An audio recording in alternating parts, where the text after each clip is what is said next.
Hello，大家好啊！咁咧，其實一路以嚟咧都好多同學問我關於 IELTS 嘅問題嘅。咁其實今日咧就集合咗一堆 FAQ 啦，咁希望咧可以解答到大家關於 IELTS 嘅疑問啦。睇翻大學嘅收生要求啦，咁其實主要咧就睇兩個方面啦。一個咧就係你嘅學術成績，另外一個咧就係你嘅英文嘅程度。英文程度咧就並唔係取決於咧你校內嘅英文考試，反而係要睇咧一個國際嘅英文嘅認可嘅考試。譬如話 IELTS 嚟講咧，係全個澳洲嘅學校咧都認可嘅一個國際嘅英語測驗嚟嘅。咁咧其實佢有4份卷啦，包括讀寫聽講啦。咁咧同學係需要達到一定嘅分數咧，咁先可以叫做達到學校嘅入學嘅要求。如果只係有學術成績而冇 IELTS 成績嘅話咧，學校咧係冇辦法俾到一個學位嘅 offer 俾你嘅。換言之咧，所有嚟澳洲留學嘅學生咧都一定要考 IELTS 啦。IELTS 有2個形式嘅卷啦，一個咧就係學術性嘅。叫做 academic 啦，咁另外一個係 general 嘅一般性嘅卷。咁其實咧，所有嚟以留學為目的嘅同學咧，都應該係考 academic 卷嘅。如果係考 general 卷咧，通常係以移民為目的啦，或者係一啲需要藍領工作需要做一啲職業嘅技術評估啦，咁先會考 general 卷嘅。所以嚟留學記住要考 academic 啦。澳洲大學嘅收生要求咧，一般嚟講咧，英文係會要求達到 IELTS 6.5嘅成績，而其中咧讀寫聽講嘅4份卷咧係要達到6.0嘅成績嘅。如果係一啲專科，例如護士啦、職業治療啦、物理治療啦，或者係社工啦、視光師啦等等呢一啲專業嘅學科咧，咁佢要求嘅英文程度咧係會再高啲，通常係會要求有全7分嘅。咁如果係話想做老師嘅同學咧，會嚟澳洲想讀教育 education 嘅話咧，咁個英文要求嘅程度咧係會再高啲，咁要求咧4份卷要有7788嘅成績啦。咁如果係一啲文憑課程或者係基礎課程咧，其實佢 IELTS 嘅要求咧係會再低少少，通常一般咧就會喺 IELTS 5.5嘅成績，咁咧其實4份卷咧就會係需要有5.0嘅成績㗎。一般嚟講咧，澳洲嘅大學咧都設有自己嘅語言嘅學院，咁就提供咧一系嘅英文課程咧，係幫助一啲英文未能夠達到大學入學標準嘅同學仔咧，去銜接翻去大學嘅課程嘅。咁一般嚟講咧，我哋會幫同學仔咧做一個 package 嘅 program， 即係將佢嘅英文嘅 language 嘅 program 咧就 package 咗佢嘅 degree program。咁其實咧就有一個叫做有一個 language 嘅 program 嘅 offer 啦，然後咧大學嘅 degree offer 咧係一個叫做 conditional 嘅 offer。咁當你咧入讀咗呢一個英文嘅課程之後咧，你通過咗佢校內嘅考試啦，咁其實咧就等同咧你 fulfill 咗咧大學嗰個 degree 嘅入學要求啊，咁就可以直接銜接上去大學。咁到時咧你嗰個大學嘅 conditional offer 咧就會變成一個 unconditional 嘅 offer 噶啦。咁大學嘅英文班咧，其實佢有分唔同嘅程度，咁當然係根據同學仔自己本身 IELTS 嘅分數嚟取決同學仔究竟係入讀邊一個程度嘅英文班。而呢一啲嘅英文 course 咧，其實佢除咗會教你基本嘅會話啦、一啲 survival English 啦，或者係一啲文化上嘅嘢之外咧，更重要咧，其實係 equip 你去 prepare 你將來點樣去應付咧大學學習上面所需要嘅英文，我哋叫做 academic English 啦。咁例如咧，喺讀大學嘅時候咧，其實同學好大嘅程度都係會需要做一啲 research 啦，自己寫自己嘅 essay 啦。咁點樣去做一個 research？ 點樣去 structure 一個 essay 咧？咁就會喺呢一個英文班咧，會教同學仔去做嘅嘢。咁喺大學嘅教育入邊咧，亦都有好多機會咧，係需要同學咧去發表自己嘅意見，去同學去做一啲 group discussion 啦，或者係啲 presentation。咁當中亦都有啲乜嘢嘅 skills 啦，咁咧亦都會通過呢一個 course 咧去教同學。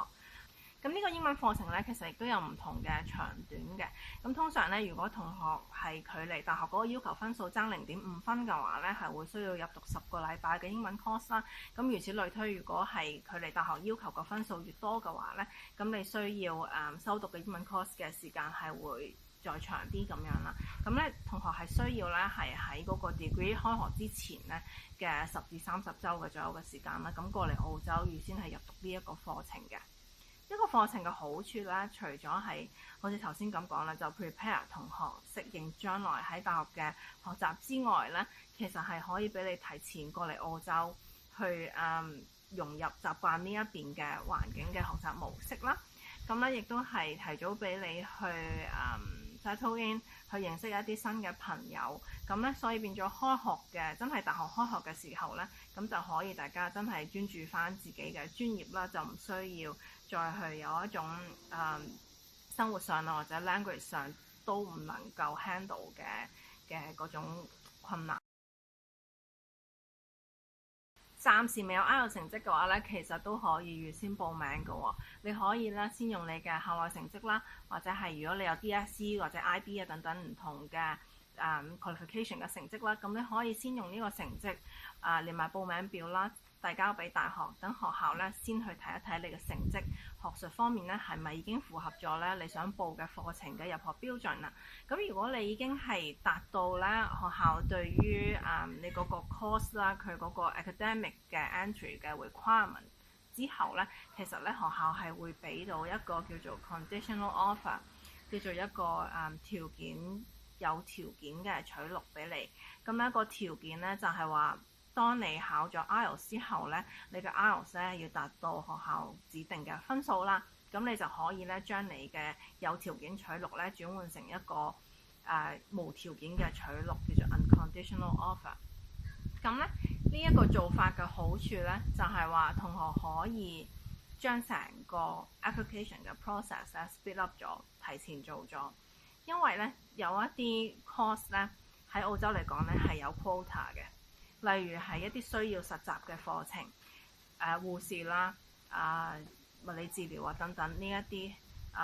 health related 嘅 course 係特別多實習嘅。咁咧學校咧為咗確保每一個同學咧係都有實習嘅機會咧，咁所以佢咧就為課程咧設定咗一個限額。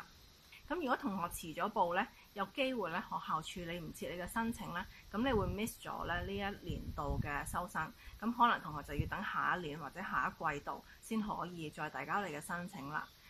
特別咧喺一啲收生嘅旺季啦，例如暑假啦，或者係一啲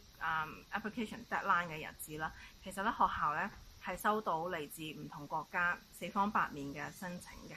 咁變咗咧大學需要處理咁大量嘅申請嘅時候咧，其實係需要多咗時間。如果同學可以盡量